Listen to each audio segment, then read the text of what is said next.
Om Swastiastu, pemirsa Bali TV dimanapun Anda berada. Kembali saya Winata menjumpai Anda kali dalam Bisnis Bali News ya. Kita akan mengulik sedikit tentang bagaimanakah arak Bali gitu yang selama ini pernah didengung-dengungkan akan sudah dilegalkan melalui Pergub katanya, dan bagaimana sebenarnya peluangnya untuk bisa menembus katakanlah minuman kancah internasional gitu, akan digemari oleh wisatawan asing misalnya, atau bahkan mungkin bisa diekspor dan memiliki brand yang sama dengan minuman-minuman lainnya yang dihasilkan oleh negara-negara yang sudah terkenal. Tapi seperti apa peluang itu? Saya akan mewawancarai Bapak Bayu Hendra. Beliau adalah Ketua Himpunan Bartender Indonesia untuk daerah Bali. Ya. Om Swastiastu. Om Swastiastu. Pak Bayu, bagaimana kabarnya? Sehat ya? Luar biasa. Walaupun kondisi Ya, COVID. walaupun kondisi COVID tetap semangat. Dan bar-bar atau ini sudah tutup sepertinya banyak ya? Untuk di Bali secara keseluruhan sampai saat ini itu banyak sekali bar, restoran, hotel yang sudah tutup. Jadi dari ujung utara sampai ujung selatan. Adapun yang buka masih bertahan sampai saat ini, itu masih berharap dari wisatawan domestik tentunya. Seperti itu. Artinya banyak teman-teman yang tidak bekerja. Iya, betul sekali. Banyak sekali, hampir secara data kita di komunitas hampir 90%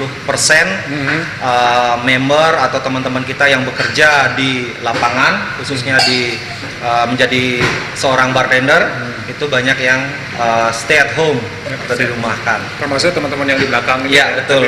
Ini sedang meracik minuman ya? Iya, betul. Mereka sedang meracik minuman yang bahan dasarnya adalah arak.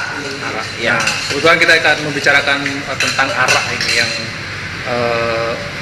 akan katanya diharapkan bisa mendunia. Nah, Pak Bayu melihatnya sebagai seorang bartender yang sudah lama bergelut di dunia, katakanlah minuman seperti ini, ada peluang tidak sebenarnya kita menembus katakanlah untuk dikenal taste-nya oleh orang-orang asing, bahkan bisa diekspor nanti? Oke, jadi mengenai arak. Arak ini sebenarnya sudah lama sekali, dari zaman nenek moyang kita itu sudah ada. Dari sebelum kita ada ya? Warisan leluhur atau warisan budaya. Yang notabene arak ini sebenarnya kalau di Bali larinya adalah ke upacara.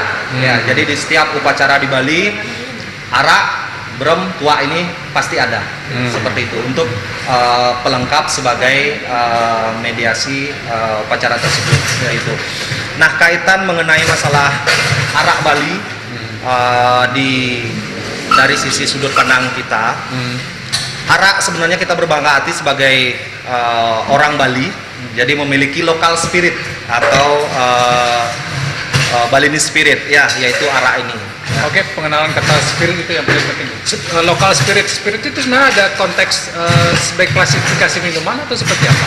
Oke, kalau spirit ini kita bahasakan dari sisi bartender. Sebenarnya adalah golongan minuman yang berkadar alkohol lebih dari 40%. Nah, namanya spirit. Ya, itu namanya spirit. Nah, kebetulan di sini arak kalau kita golongkan itu sudah termasuk ke jenis spirit, bukan termasuk ke liquor atau termasuk ke wine atau termasuk ke yang lainnya. Di sini adalah termasuk ke white spirit.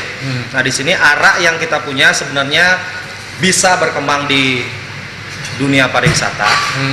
Ini kita dari sisi komunitas ABI, kita ingin membangun kembali brand image. Itu yang pertama. Mungkin dari dulu kita pernah mendengar image arak itu amat sangat konotasinya negatif sekali, ya. Sampai ada yang buta, sampai ada yang keracunan dengan mengkonsumsi arak ini. Ada sampai tewas ya? Iya. Mati kadang-kadang minum arak. Iya, benar. Nah, itu yang membuat konotasi arak itu selama ini selalu negatif. Selalu negatif. Iya. Jadi kita di sini mulai dari 3-4 tahun ke belakang berinisiatif untuk membangun kembali brand image arak ini. Makanya dari kita membuatkan kompetisi arak, yang mana arak ini disajikan atau kita kemas atau kita racik dengan ramuan, dengan herbs, dengan rempah-rempah yang lokal yang kita miliki, yang nantinya menghasilkan suatu minuman yang memang benar-benar berstandar internasional dan berani bersaing tentunya, ya kan? Dari sisi costingan tentunya arak lebih murah daripada spirit yang lain. Costing itu harga ya. Dari sisi harga, jadi cost yang rendah bisa menarik pelanggan untuk continue meminum. Jadi koktail tersebut. Kalau dari segi katakanlah taste, rasa gitu kan, kalau saya nggak begitu paham tentang persoalan, tapi kalau dari rasa arak Bali ini sebenarnya bisa nggak diterima oleh lidah orang asing gitu misalnya? Jadi ini lebih cenderung atau saya bilang condong ke cara meminum. Ya. Kalau kita minum arak dengan cara straight dalam artian langsung tanpa dicampur dengan sesuatu apapun. Arak yang real adalah seperti itu, memang seperti itu realnya. Ya. Jadi di sini dari sisi kreativitas teman-teman kita dibuatlah arak ini dicampur dengan beberapa bahan lainnya untuk menghasilkan minuman yang easy to drink, artinya enak untuk diminum dari sisi aroma, dari sisi taste, presentasi, ya kan, coloring, jadi semua masuk. Jadi kalau kita melihat dari sisi tampilan itu menggugah keinginan customer untuk membeli. Ini anggap kita belum minum aja, kita udah baru melihat ini kayaknya enak nih. Kalau yang ini apa ini yang arak Bali? Ya, jadi ini ada isi berem, terus juga dicampur sama santan. Santan ya, bukan susu ya? Santan ya. Oh, saya kira susu tadi. Enggak. Santan ya. Oh. Terus ada pineapple juga.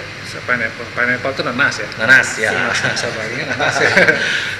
Ini tesnya seperti apa? Mungkin nanti dicoba. Nanti akan dicoba gitu ya. Ini contoh adalah salah satu variasi kreasi ya. Iya, menggunakan kreasi. bahan.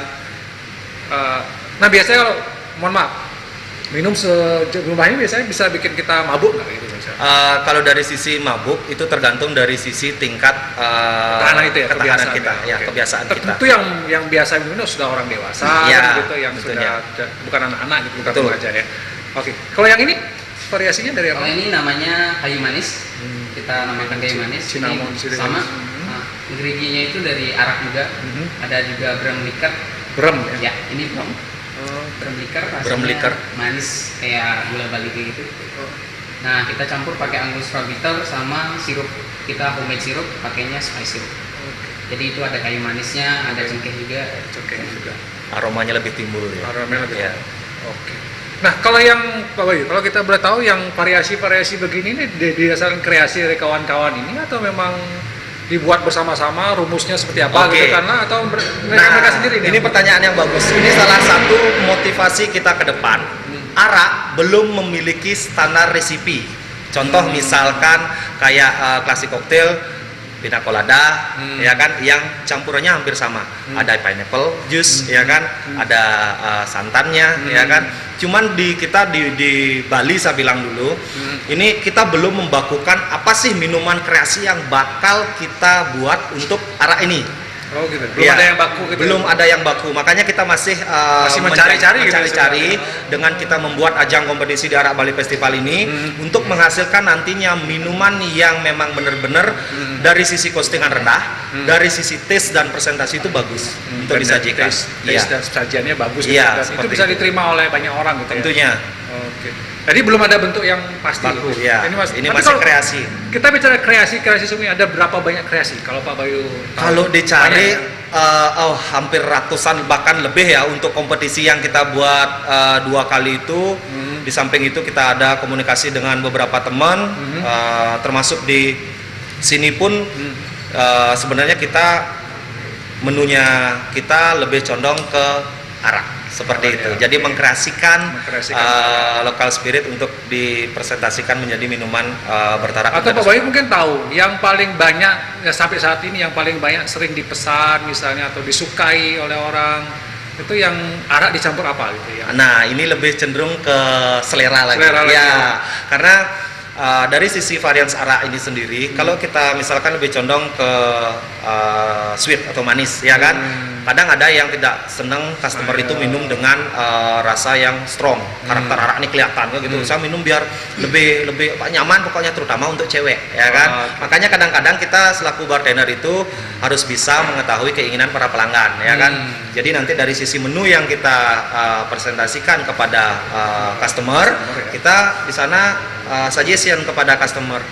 Ini yang untuk pria, ini yang untuk wanita, yang tentunya sudah di atas umur kayak gitu. Oke. Jadi tergantung selera lagi Iya, gitu ya. tergantung selera lagi. Pengalaman lagi Pak Bayu, mungkin yang sudah Pak Bayu sebagai bartender ya katakan begitu bekerja, kalau disajikan arak seperti ini orang-orang asing gitu, gimana tanggapan mereka? Sejauh ini jujur saya bilang kenapa saya secara pribadi optimis arak ini ke depan bisa berkembang. Karena kemarin waktu event kita itu kita sempat juga mendatangkan atau menginvite wisatawan asing yang notabene kita tanyakan bagaimana tes itu. Mereka sampai bertanya, ini spiritnya apa? Ini kita pakai arak. Oh, arak bisa dibuat seperti ini kan. Nah, makanya disinilah seperti yang saya bilang tadi, kita membangun kembali brand image kan untuk arak ini biar ke depan tetap wisatawan yang datang ke Bali, berkunjung ke Bali, balik ke negaranya, kalau tidak membawa arak tidak datang ke Bali. Itu yang kita harapkan. Targetnya begitu. Ya, karena komponen secara keseluruhan dari sisi perekonomian tentunya pasti bakalan lebih meningkat seperti itu. Ya, persoalannya kemudian apa yang menjadi katakanlah PR besar yang harus dilakukan oleh pemerintah, komponen masyarakat Bali, katakanlah begitu.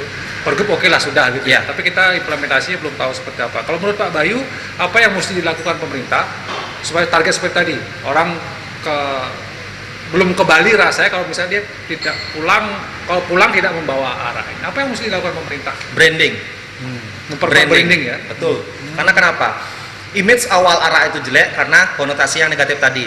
Jadi sekarang untuk memulihkan wisatawan kembali menggemari spirit lokalnya kita itu dengan membuat brand image. Jadi istilahnya membangun kembali image yang positif tentunya di sini untuk mengkreasikan minuman. Kalau dari sisi kita itu yang kita bisa lakukan dari sisi komunitas bartender.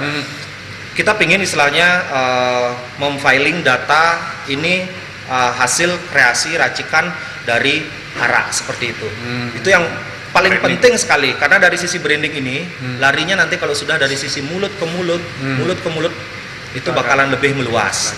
Kalau dari sisi produksi Pak Bayu, apa yang mesti dilakukan? Kalau dari kan sisi ini kayaknya sebelum terstandar ya, arak Bali ini banyak yang dibuat di homemade di rumah gitu ya, kata industri rumah tangga. Apa yang mesti dilakukan untuk standarisasi? Kalau untuk standar ya, jadi di sini antara arak yang masih homemade itu tentunya mesti dikontrol lagi oleh pemerintah dari sisi pendistribusiannya, ya kan.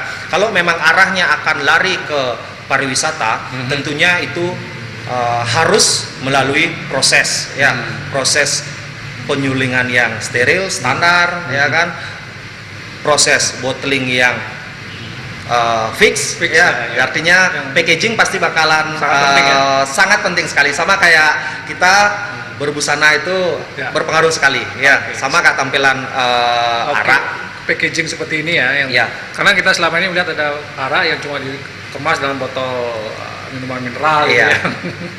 Ini serius apa enggak gitu? Iya, betul. Pengen serius seperti ini ya harusnya. Ada standarisasi, pemerintah harusnya mengawasi itu kan. Betul. Baik. Terima kasih Bapak Bayu. Saya kira kita mendapatkan banyak informasi dan semacam optimisme juga ya bahwa arak Bali sekali lagi berpotensi sebenarnya. Berpotensi sekali. Dan kita memiliki bartender-bartender yang handal. Sudah ada ratusan katanya variasi minuman yang bisa dibuat oleh bartender-bartender di Bali yang bahan dasarnya adalah minuman arak Bali. Yang mudah-mudahan ini local spirit ya namanya yang punya nilai jual yang sebenarnya cukup tinggi dan itu menjadi ciri khas Bali. Ada namanya Bali arak atau disingkatkan barak gitu yang mudah-mudahan ini bisa menjadi. Terima kasih sekali lagi Pak Bayu. Terima kasih kawan-kawan bartender yang sudah luar biasa. Saya akan cicipi tapi tidak boleh ditampilkan di TV karena ini minuman keras. Oke, demikian tadi bisnis Bali News. Mudah-mudahan ada yang bermanfaat bisa kita ambil dan sampai jumpa di bisnis Bali News berikutnya. Saya tutup dengan promo Santi Om Santi.